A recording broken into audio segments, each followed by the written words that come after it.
সাত দিনের জন্য বন্ধ হচ্ছে রেড রোড। হ্যাঁ বন্ধু, কলকাতার রেড রোড 7 দিনের জন্য বন্ধ হচ্ছে, কিন্তু কেন?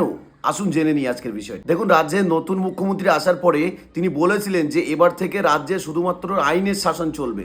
তো আমি মুখ্যমন্ত্রীকে সম্মান জানিয়ে এতটুকু বলতে চাই যে কেমন আইনের শাসন চলছে, যে রেড রোডকে কেন্দ্র করে ঈদের নামাজ পড়তে দেবে না বলে, যে রাস্তা নামাজ পড়ার জায়গা নয়, আর নামাজ 2 রেকাত নামাজ, ঈদের নামাজ, যে নামাজ পড়তে সময় লাগে মাত্র 5 মিনিট, সেই 5 মিনিটের নামাজের জন্য আজকে এত হরতাল হলো যে রাস্তা কারোর বাবার নয়, রাস্তায় নামাজ পড়া যাবে না।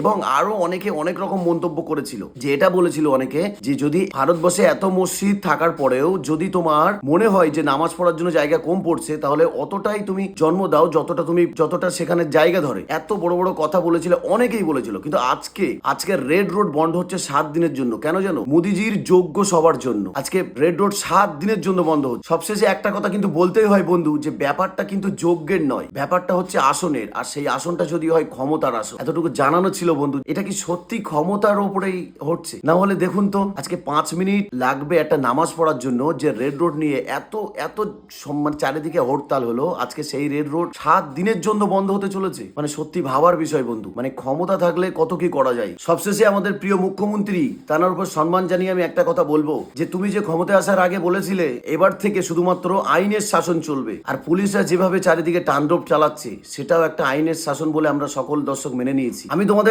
বলছি যে পুলিশ তাণ্ডব চালাচ্ছে, কিন্তু কেমন তাণ্ডব চালাচ্ছে একটু দেখবেন। এটা এখানে দেখুন, একটা ভিডিও দেখছেন যে পুলিশ একটা বাচ্চাকে মারছে।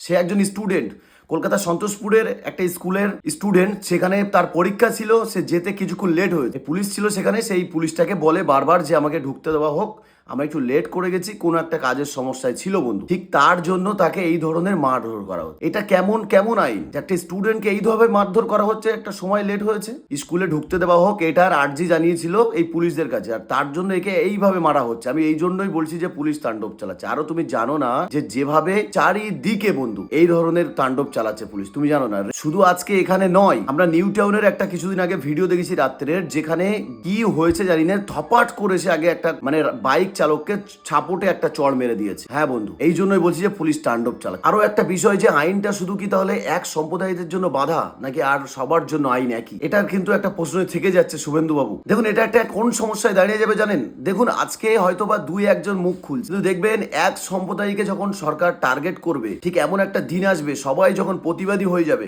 তখন কিন্তু এই সরকার আর সামলানোর সুযোগ পাবে না। একটা কথা মনে রেখে দিও। এখন দেখছেন যে অনেকেই কথা বলে ফেসবুকে, অনেকেই অনেক রকম ভাবে কথা বলে ফেসবুকে, কিন্তু মনে রেখে দেবেন, যখন সকলে মিলে এরকম কথা তুলতে শুরু করবে, তখন কিন্তু এই সরকার কার মুখ চুপ করাবে এটা কিন্তু খুঁজে পাবে না বন্ধু। মনে রেখে দেবেন। ধন্যবাদ। যাই হোক, ধন্যবাদ তোমাদের সকলকে। সকলে অনেক ভালো থেকো।